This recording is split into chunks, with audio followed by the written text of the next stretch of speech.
5 little pigs. This little piggy went to the market. This little piggy stayed home. This little piggy had roast beef. This little piggy had none. And this little piggy cried all the wee way home. The little pig who went to the market. There was once a family of 5 little pigs, and Mrs. Pig, their mother, loved them all very dearly. Some of these little pigs were very good, and took a great deal of trouble to please her. The eldest pig was so active and useful that he was called Mr. Pig. One day he went to the market with his cart full of vegetables, but Rusty, the donkey, began to show his bad temper before he had gone very far on the road. All the coaxing and whipping would not make him move, so Mr. Pig took him out of the shafts and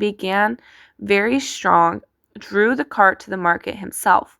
When he got there, all the other pigs began to laugh, but they did not laugh so loudly when Mr. Pig told them all his struggles on the road. Mr. Pig lost no time in selling his vegetables, and very soon after Rusty came trotting into the marketplace, as he now seemed willing to take his place in the cart. Mr. Pig started for home without delay. When he got there, he told Mrs. Pig his story, and she called him her best and most worthy son. The history of 5 little pigs, Mr. Pig. The little pig who stayed home. This little pig very much wanted to go with his brother, but he was so mischievous that he could not be trusted far away. His mother made him stay home and told him to keep a good fire while she went out to the miller's to buy some flour. But as soon as he was alone, instead of learning his lesson, he began to tease the poor cat. Then he got the bellows and cut the leather with a knife, so as to see where the wind came from. And when he could not find this out, he began to cry. After this, he broke all his brother's toys. He forced the drumstick through the drum. He tore off the tail from the kite, and then pulled off the horse's head.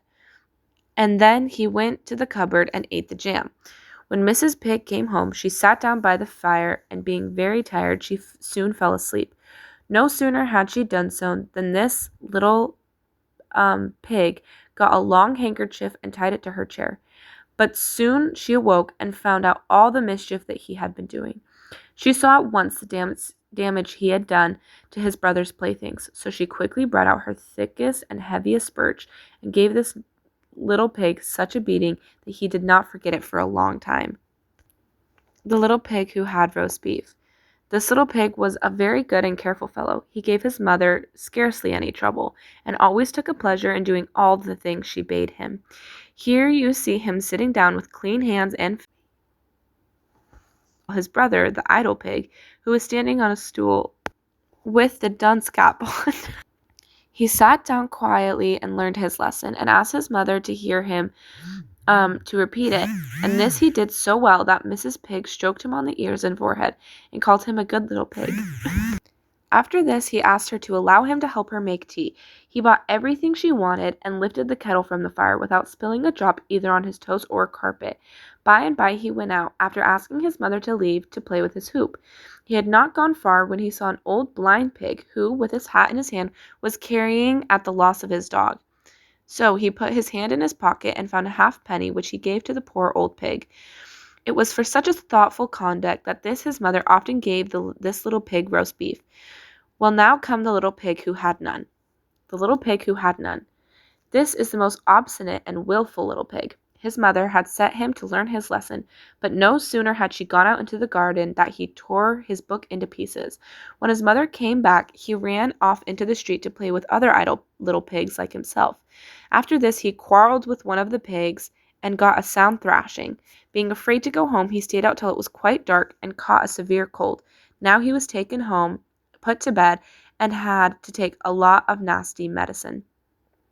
The little pig who cried wee wee all the way home.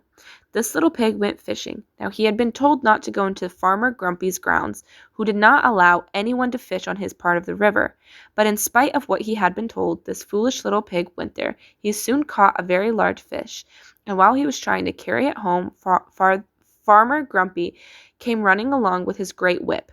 He quickly dropped the fish, but the farmer caught him, and he laid his whip over his back for some time. The little pig ran off crying wee wee wee all the way home. The end. Good night, children.